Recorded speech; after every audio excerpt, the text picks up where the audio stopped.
Okay, hey everyone. Today we want to move on and talk more about function. Well, probably from the past two lectures about the functions, you have this feeling.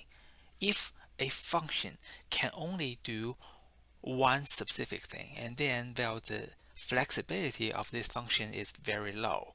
And in this case, can we still make this function a function, or is this function still useful? And yes, well, there could be many reasons that we still want to have this kind of functions. However, if your function is able to do one type of task, and then what? And then we have much higher flexibility, and then this function could be even more useful, right? Well, and today we want to follow this idea of making a function flexible. And today we are going to introduce args and quirks. Okay, so well, the first one, args. If you want to define a function, and of course, and you may have to require a number of the parameters. Well, and when we define a function this way, and then we explicitly say how many parameters do we accept, right? Well, and instead, here's another way. If you say, well, I'm accepting a group of arguments, and I don't know how many are they, but I'm going to accept all of them. Okay, give me any number of the arguments and I'm going to accept that. And how do you do that?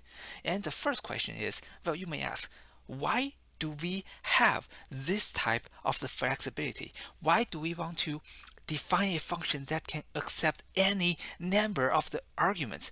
Why? Well, let me show you an example. Say, well, probably you know this, right? So we print hello world.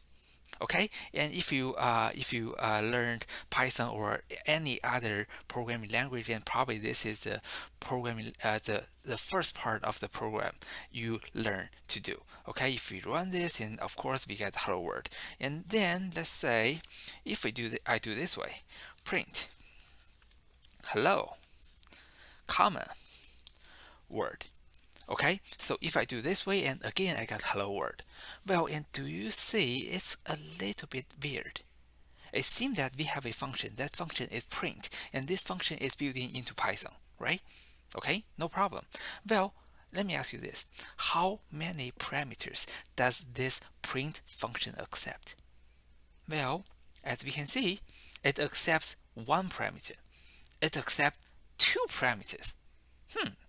Is that weird? Is that the same print we are calling, or there are two versions of the different print function? One takes one parameter and another one takes two parameters. This kind of crazy, right? So let me do another example. Hello world data science. SCIENC. Okay. Okay, now even harder. We send three parameters and this function still accepts that. So how did this print has such a big flexibility that it can take any number of the items?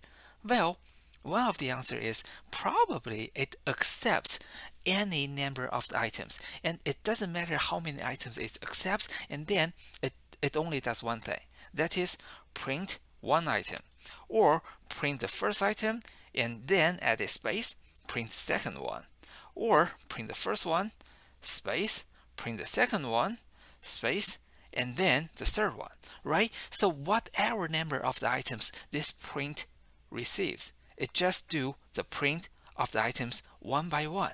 So how can we define a function like this? Oh no, I think I deleted that. No worries, I can get this back.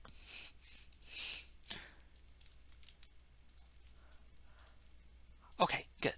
Well, and this is how we can define a function with super high flexibility because it accepts any number of the items. And the trick is we do a star args. Well, for this args, you can consider this as a sequence of the objects. How many are there? We don't know, but we know there could be a sequence of the items. And then what do we do in this case is, well, we create a list.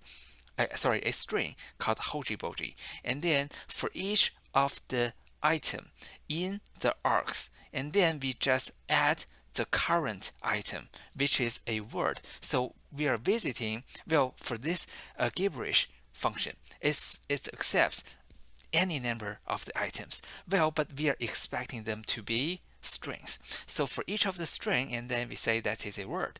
So we are using the for word in args to visit all the parameters one by one. And for each of the word, we just add that to the hokey and then eventually we want to return the hokey.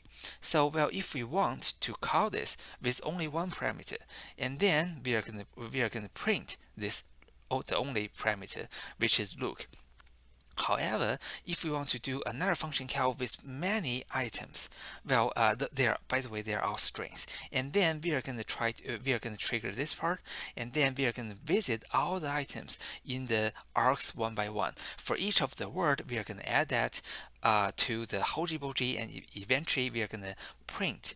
We are going to return and then print this hokey. So this is a small example showing how we can create a function that accepts any number of the parameters. Well, and let's see an example.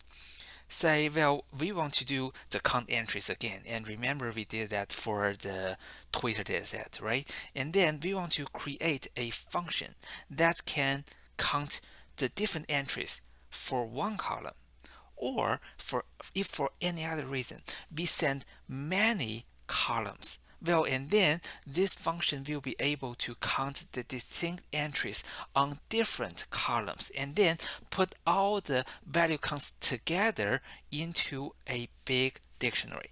Okay, well, and before we move on, let's see this one. So if we do a count entries and then twist a data frame and then the lang, and then we are counting the distinct entries of the language column, and then well, we know we are going to see this. Okay, well, this version is the one that we have already done. And how about this one? So for this one, we are adding a little bit more flexibility because now we are counting the different entries not in just one column. We are counting the different entries in two columns. They are the lang and the source, right? And then let's see what we have. So well, this is going to be a huge dictionary, and then for this dictionary, and then for the first few entries, and they are the value counts for the language column, and then after that we have even more entry key value pairs for the source column. So we are able to take well, first thing will be the data frame, and then after that we are going to take any number of the column names, and we are counting the distinct entries on those columns one by one. Okay, so well, let's see how can we do that. The first thing is, well, for this function, it's going to take a data frame, and then the second parameter will be args. So for this args, and we know this could be only one column or it could be many columns. So well, we are going to do a iteration in the body of this definition, like this one. So we are going to use a iteration to visit all the columns, well, in the arg one by one, and for each of the arg, and we want to do the thing we have done before. We count all the different distinct entries and then we put them into a dictionary. Okay, so well, go ahead and try to fill in the code here, and then I will continue in the next video.